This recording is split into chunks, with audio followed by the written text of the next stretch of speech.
मुंबई की जिस सोसाइटी में मैं रहता हूँ वहाँ मेरा कभी भी खुद का टू व्हीलर पार्किंग स्पॉट नहीं रहा है। दरअसल पार्किंग स्लॉट होने के लिए आपके पास खुद का रजिस्टर्ड टू व्हीलर होना ज़रूरी है। मेरे पास इतने वक्त से कोई टू व्हीलर नहीं रहा है खुद का, वो इसीलिए क्योंकि कोई भी ऐसी स्कूटर या मोटरसाइकिल मुझे नहीं मिली जो मुझे एक्साइट कर सके। पर अब मुझे लगता है कि मुझे एक पार्किंग स्लॉट के लिए अप्लाई करना ही होगा, क्योंकि आज मैंने पहली दफ़ा चलाई है हीरो की जूम 160 और अगले कुछ मिनटों में मैं आपको समझाऊंगा क्यों ये स्कूटर चलाने के बाद आपका भी दिल इस मैक्सी स्कूटर पे आ ही जाएगा। मेरा नाम है अमान अहमद और आप देख रहे हैं कार एंड बाइक हिंदी। अगर आपने अभी तक नहीं किया है तो चैनल को फटाफट सब्सक्राइब कर लीजिए। क्यों? क्योंकि सारी नई गाड़ियां, सारी नई मोटरसाइकिल्स, सारी नई स्कूटर्स, इलेक्ट्रिक टू व्हीलर्स सबसे पहले आप देखेंगे इस चैनल पे। तो बेल नोटिफिकेशन को भी दबाना ना भूलें, क्योंकि हमारी मुलाकातें होती रहनी चाहिए। अब चलिए बैठ के देखते हैं जूम 160 पे क्या है इसकी खासियत है।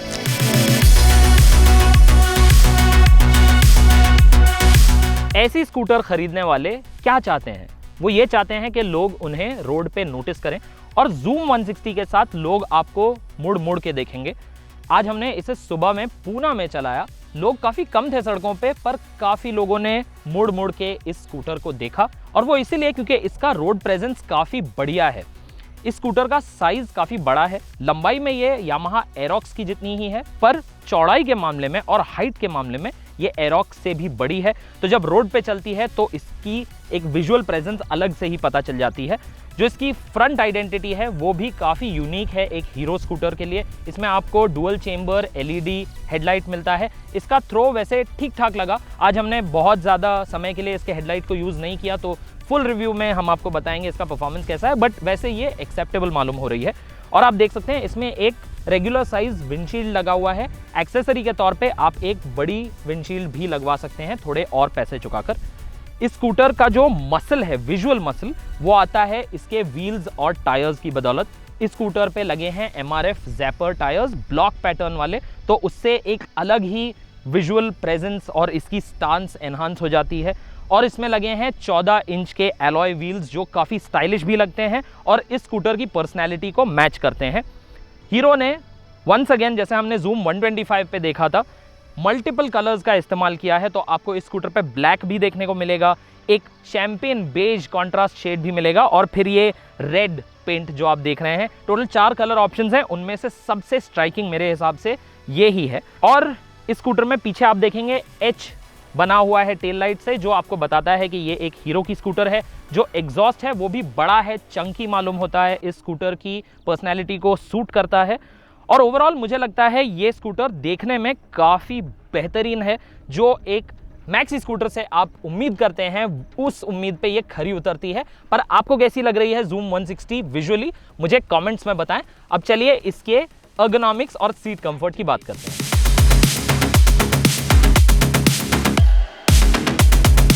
एक कन्वेंशनल स्कूटर के मुकाबले जूम 160 पे बैठना थोड़ा अलग है, क्योंकि इसमें सेंट्रल स्पाइन बना है जैसा हम यामाहा एरोक्स में देख चुके हैं। जो फुटबोर्ड है उस पर वैसे तो जगह ठीक ठाक है, इसमें कर्वेचर भी है, ये ऊपर की तरफ एक्सटेंड होता है ताकि जब आप लॉन्ग राइड पे हो तो आप पैरों को थोड़ा फैला के बैठ सके। और मैंने इसे ट्राई किया आज, कंफर्ट बढ़ जाता है इसकी वजह से। बट जो फुटबोर्ड है उसकी विड्थ थोड़ी सी नैरो है, उसकी वजह से शायद जिनके बड़े पैर हैं उनके शूज़ फुटबोर्ड से थोड़े बाहर प्रोट्रूड करेंगे। और जहाँ तक मैं बात करूँ राइडिंग पोजीशन की, राइडिंग पोजीशन मुझे बहुत अच्छी लगी। अपराइट राइडिंग पोजीशन है और आपको जो रोड का व्यू है वो बहुत अच्छा मिलेगा, क्योंकि आप थोड़े हाइट पे बैठे हैं। और जो हैंडल बार है वो वाइड है, तो आपको स्टांस काफ़ी कंफर्टेबल होगा शहर में भी और हाईवे पे भी। अब मैं बात करता हूँ सीट की। सीट हाइट इसकी अगर आप पेपर पे देखेंगे 787 mm है। तो जो छोटे कद के राइडर्स हैं, एवरेज हाइट के राइडर्स हैं, वो शायद ऑन पेपर देख के थोड़ा घबरा जाएंगे। पर मेरी हाइट है 5 फीट 6 और मैं इस स्कूटर पे बैठ के बड़े आराम से दोनों पैर ज़मीन पे रख पा रहा हूँ, जिससे आपका कॉन्फिडेंस भी बढ़ेगा अगर आपका कद छोटा है तो। और जो सीट की लंबाई है वो भी काफ़ी अच्छी है, तो यहाँ पे पिलियन के लिए भी जगह अच्छी खासी है। इवन दो मुझे लगता है पिलियन के लिए शायद ग्रैब हैंडल प्रॉपर होता तो ज़्यादा बेहतर होता। यहाँ पे रिसेसेस बनाए हैं टेल सेक्शन में जो शायद ग्रैब करने में इतने कंफर्टेबल ना लगे। पर अगर आपको इस पे लॉन्ग राइड्स करनी है पिलियन के साथ तो आपको एक टॉप बॉक्स मिलेगा जिसमें पिलियन के लिए एक कुशन भी लगा है, तो उससे लॉन्ग राइड्स पे कंफर्ट थोड़ा बेहतर हो जाना चाहिए। बिकॉज स्कूटर का साइज इतना बड़ा है, अंडर सीट स्टोरेज आपको लग रहा होगा बहुत ही ज़्यादा होगी। ऑन पेपर बहुत ज़्यादा नहीं है, सिर्फ 22 लीटर है, पर इसे एक्सेस करना बहुत आसान है क्योंकि यहाँ पे एक डेडिकेटेड स्विच दिया गया है सीट खोलने के लिए। इसे दबाते से ही सीट हो जाएगी अनलॉक। और फिर आप देखेंगे यहाँ 22 लीटर का जो स्टोरेज कंपार्टमेंट है, इसका जो शेप है वो बहुत ही अच्छा बनाया गया है क्योंकि इसमें आप बड़े आराम से regular full face helmet store कर पाएंगे। इनफैक्ट मेरा फुल फेस हेलमेट जो थोड़ा बड़ा है वो भी इसमें फिट हो गया, इवन तो मुझे सीट को थोड़ा ज़ोर से बंद करना पड़ा, थोड़ा फोर्स लगा के बंद करना पड़ा, जो हेलमेट के लिए आइडियल नहीं है। बट अगर आपको ऐसा बड़ा हेलमेट कैरी करना हो इसमें तो वो भी मुमकिन होगा।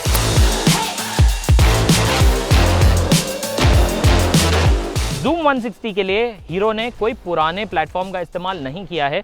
ये एक कंप्लीटली न्यू आर्किटेक्चर है जो Zoom 160 के लिए बनाया गया है और इसमें जो इंजन लगा है वो भी ऑल न्यू है। हीरो का कहना है कि इसका एग्जिस्टिंग हीरो इंजन के साथ कुछ लेना देना नहीं है। ये एक 156 सीसी लिक्विड कूल्ड यूनिट है और इसकी पीक आउटपुट है 14.6 bhp और 14 न्यूटन मीटर्स ऑफ टॉर्क।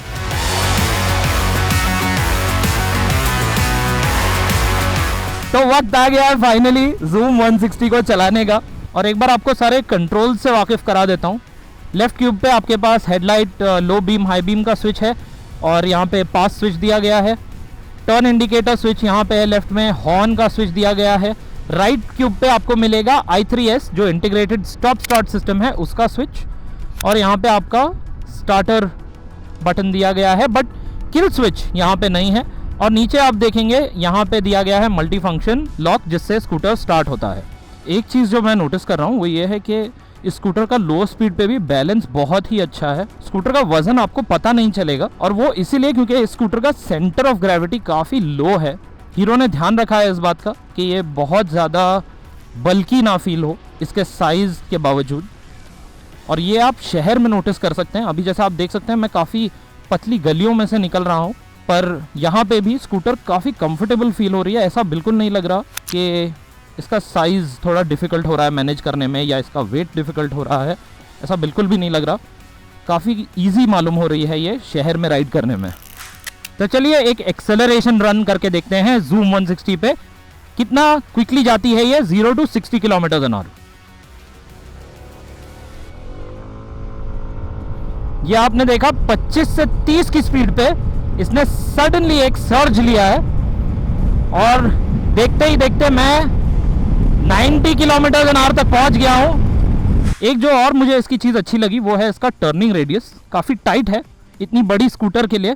और एक और जो चीज़ इसकी मुझे अच्छी लगी वो ये है कि किसी भी स्पीड में आपके पास पावर है। तो जैसे आप देख सकते हैं अभी मैं 25-26 पे हूँ, 27-28, यहाँ से मैं जब पिकअप करूँगा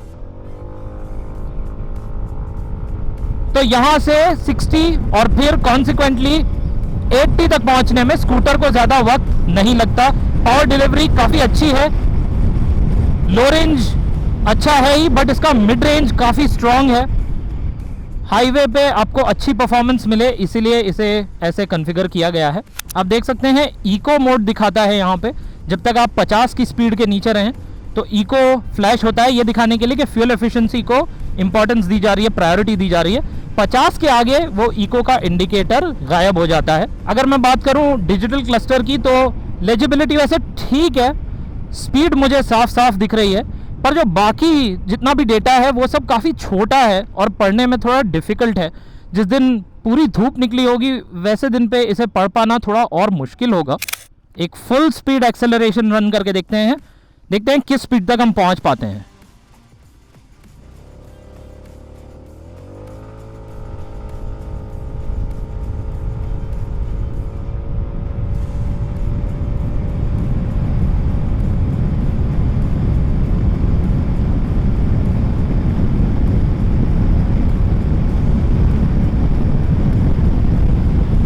एक 103 फिर हमने टच कर लिया।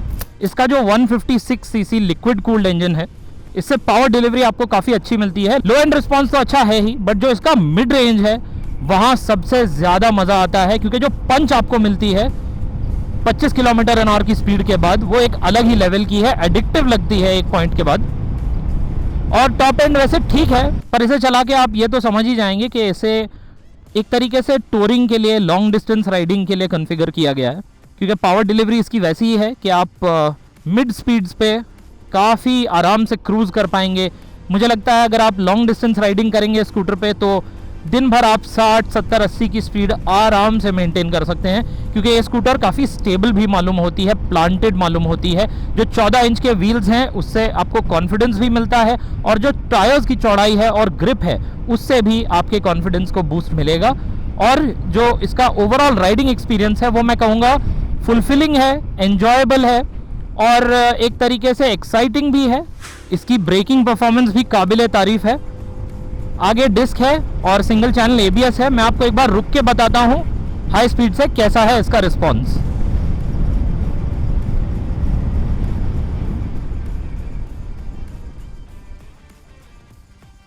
काफ़ी स्टेबल है, काफ़ी प्रिडिक्टेबल है इसका ब्रेकिंग बिहेवियर, काफ़ी सॉलिड तरीके से आके ये रुकती है और आप हर सिचुएशन में कॉन्फिडेंट फील करेंगे जब आपको हाई स्पीड से पूरी तरह रुकना होगा Zoom 160 पे। इस स्कूटर पे ट्रैक्शन कंट्रोल नहीं है जो आपको यामाहा एरोक्स पे देखने मिलता है, पर सच कहूँ तो इस स्कूटर पे उसकी ज़रूरत वैसे मालूम नहीं हो रही है, क्योंकि जो पावर डिलीवरी है उसे बहुत अच्छे से कैलिब्रेट किया गया है।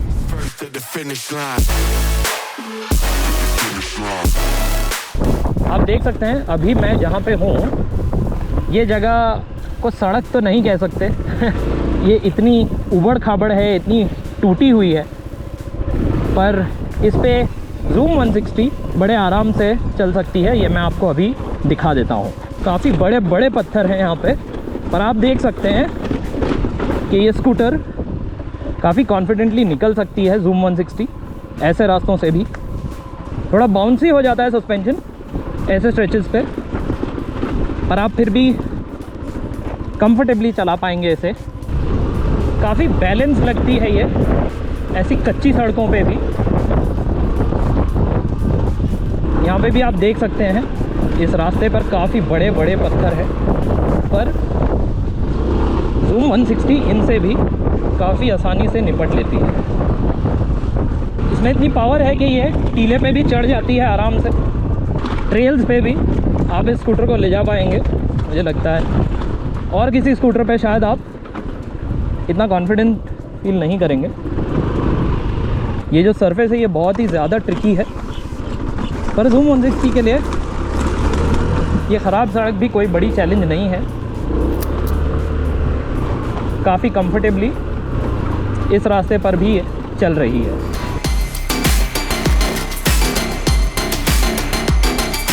पर जहाँ इतनी सारी खूबियाँ हैं वहाँ कुछ खामियों का भी होना बनता ही है। ये स्कूटर फ़िलहाल परफेक्ट नहीं है। Zoom 160 पे जो स्विच गियर का इस्तेमाल किया गया है ये ऐसा लगता है कि हीरो के पुराने प्रोडक्ट्स में से उठा के लगा दिया गया है। जो हमने रीसेंट स्कूटर्स में देखा है, डेस्टिनी जो नई आई है उसमें Zoom 125 पे स्विच गियर की क्वालिटी काफ़ी अच्छी हो गई है, और इस स्कूटर पे जो स्विच गियर की क्वालिटी है, फिट फिनिश है, वो काफ़ी लो लगती है। इतनी महंगी स्कूटर पे बेहतर क्वालिटी होनी चाहिए। हीरो की सबसे महंगी स्कूटर है ये, फिर भी इसमें आज भी आपको एक पॉजिटिव LCD डैशबोर्ड ही मिलता है। क्या बात है हीरो, हम 2018 में तो नहीं जी रहे हैं। आज एक कलर TFT का ऑप्शन तो होना चाहिए ऐसी स्कूटर पे। फिलहाल वो अवेलेबल नहीं है। हम उम्मीद करते हैं कि हीरो इस फीचर को जल्द Zoom 160 पे ऑफर करेगा। जहाँ तक रही कन्वीनियंस की बात, तो आपके पास फ्यूल फिलर लिड यहाँ सामने ही है आपके पैरों के बीच, पर इस स्कूटर पे स्टोरेज ऑप्शंस काफ़ी लिमिटेड हैं, क्योंकि अगर आपने अंडर सीट स्टोरेज में सामान रख दिया उसके बाद कुछ स्कूटर पे रखने के लिए आपके पास सिर्फ एक छोटा सा ग्लव कंपार्टमेंट है लेफ्ट साइड पे। उसमें भी एक USB टाइप A पोर्ट दिया गया है फ़ोन चार्जिंग के लिए, तो आप वहाँ सिर्फ अपना फ़ोन ही फिट कर पाएंगे और शायद कुछ छुट्टे पैसे रख पाएँ, पर और कुछ स्टोर करने के लिए इस स्कूटर पे जगह नहीं। और आखिरकार ये एक परफॉर्मेंस स्कूटर है जिसे हीरो कहता है कि राइडर्स हर सिचुएशन में चला पाएंगे, हर कंडीशन में चला पाएंगे, पर हम रियर ब्रेक का काफ़ी इस्तेमाल करते हैं और इस स्कूटर में अभी भी आपको एक ड्रम ब्रेक मिलता है, जिसका मतलब है ABS सिर्फ फ्रंट व्हील के लिए है। रियर व्हील आज भी आप लॉकअप कर सकते हैं अगर आप कोशिश करें तो। और मुझे ऐसा लगता है कि इसे एक कंप्लीट ऑल राउंड पैकेज बनाने के लिए हीरो को इसमें रियर डिस्क ब्रेक और डुअल चैनल ABS बिल्कुल देना चाहिए। तो 150 सीसी 160 सीसी सेगमेंट में आज कौन सी स्कूटर्स अवेलेबल हैं? हाल ही में टीवीएस ने एंटॉर्क 150 लॉन्च की। वो एक स्पोर्टी स्कूटर है, बट उसे इससे कंपेयर नहीं कर सकते, वो एक मैक्सी स्कूटर नहीं है। फिर आती हैं अप्रिलिया की स्कूटर्स SR 160, SR 175 और SXR, पर ये काफ़ी ज़्यादा स्पोर्टी हैं और कंफर्ट के मामले में थोड़ी पीछे रह जाती हैं। वैसे ही यामाहा एरोक्स भी कंफर्ट के मामले में इतनी इंप्रेसिव नहीं है, बट स्पोर्टी ज़रूर है। Zoom 160 जो है ये आपको एक प्रॉपर मैक्सी स्कूटर का एक्सपीरियंस देना चाह रही है। इसमें आपको बढ़िया परफॉर्मेंस मिलता है, अच्छा कंफर्ट मिलता है और ये ऑन रोड ही नहीं बट ऑफ रोड भी काफ़ी केपेबल है। तो आपको इसके स्प्लिट पर्सनैलिटी या डुअल कैरेक्टर्स जो हैं वो आप पूरे तरीके से एंजॉय कर सकते हैं। इसकी कीमत है 1,39,000 रुपये एक शोरूम, जो एक एंटॉर्क 150 से करीब 20,000 रुपये ज़्यादा है, पर यामाहा एरोक्स के बराबर ही है। और ये स्कूटर इस कीमत पे आज मिल रही है, पर 22 सितंबर से इस पे कम GST लगेगा, तो इसकी कीमत कम होगी 1,39,000 रुपये से, ये हमारा सोचना है। और ऐसी कीमत पे हार्डली आपको कोई और स्कूटर मिलेगी जो ये लेवल का परफॉर्मेंस, ये लेवल का स्टाइल और ये लेवल की कैपेबिलिटी ऑफर कर सके on road end of road. तो आपका क्या सोचना है Zoom 160 के बारे में? क्या आप इस स्कूटर को खरीदना प्रेफर करेंगे ओवर अ यामाहा एरोक्स, या आप आज भी अप्रिलिया, यामाहा या टीवीएस के साथ ही जाना चाहेंगे? हम इस स्कूटर का एक फुल रोड टेस्ट करेंगे बहुत जल्द और आपको इसके real world fuel efficiency figure और एक्सेलरेशन टाइम्स, ये सारे फिगर्स ला के देंगे। तो कार एंड बाइक हिंदी को सब्सक्राइब जरूर कर लीजिए। अगर आपको ये वीडियो मज़ेदार लगा, इन्फॉर्मेटिव लगा, तो एक थम्स अप ज़रूर छोड़ दीजिएगा। टीम का मोटिवेशन बढ़ जाता है ऐसे और वीडियोस बनाने के लिए। अगर आपके पास कोई फीडबैक है हमारे लिए या हीरो के लिए, तो उसे भी कमेंट सेक्शन में छोड़ दीजिए। आपका इस वीडियो देखने के लिए बहुत बहुत शुक्रिया।